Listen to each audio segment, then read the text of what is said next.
Environmental obligations are reshaping 2026 earnings assumptions. If your 2026 earnings model still treats environmental exposure as a compliance expense, it is likely understating volatility. This year, environmental obligations are showing up in places they didn't 5 years ago. Guidance language, reserve calculations, insurance renewals, supplier margin modeling, and audit committee conversations. What used to sit in sustainability reports now carries financial consequences that are harder to defer. The shift isn't ideological, it's mechanical.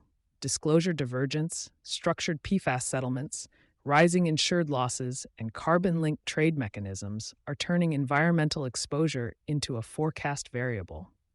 For CFOs, the issue is no longer whether environmental risk matters, it is whether it is being priced accurately. Disclosure fragmentation is creating financial uncertainty.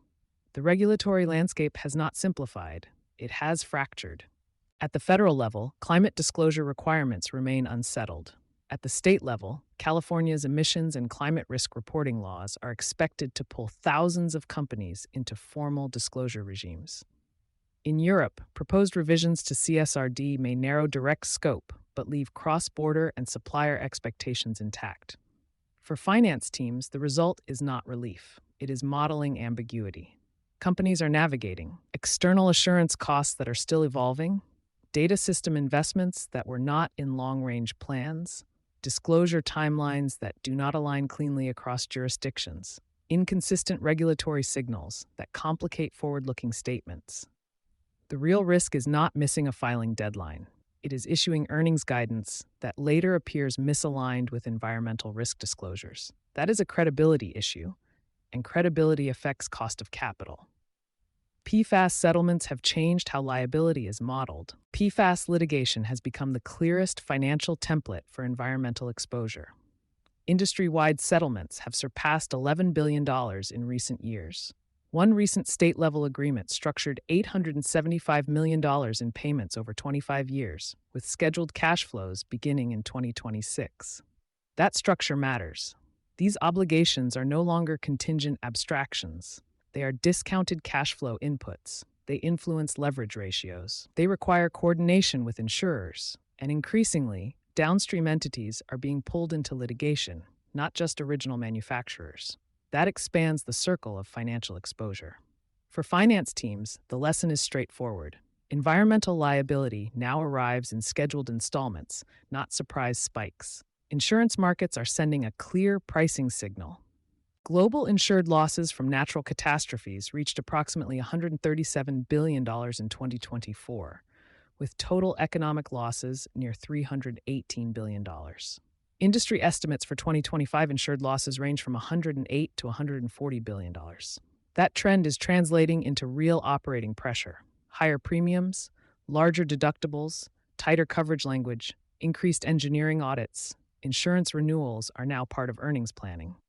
In some sectors, they are becoming as material as energy hedging or raw material pricing.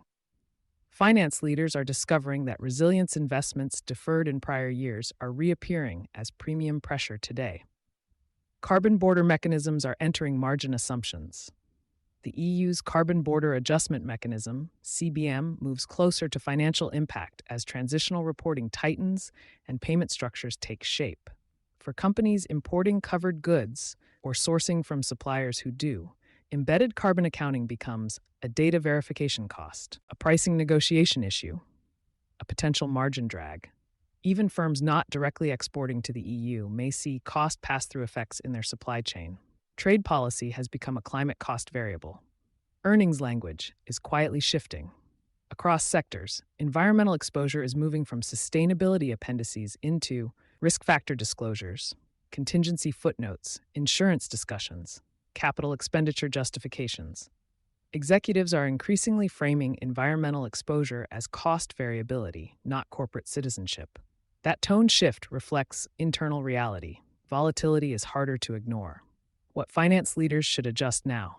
Strengthen reserve modeling discipline. Environmental contingencies should be modeled as structured payment schedules, not one-time charges. Align environmental disclosure with financial controls. Data supporting climate and chemical risk statements should meet the same internal control rigor as revenue assumptions. Reprice insurance strategically. Insurance renewal discussions should feed directly into capital planning and resilience investment decisions. Integrate supplier exposure into forecasts. Downstream litigation and carbon cost pass-through risk must be reflected in margin modeling. Stress test guidance against regulatory divergence.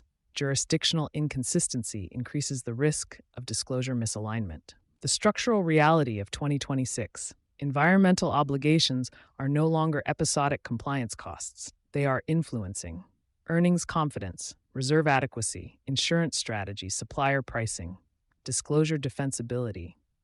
Companies that continue to isolate environmental risk within sustainability functions will struggle to forecast accurately. Those that integrate it into core financial planning will regain control of volatility and narrative. You've been listening to Sustainability Soundbites by Environment and Energy Leader. For partnership opportunities, please reach out to our team.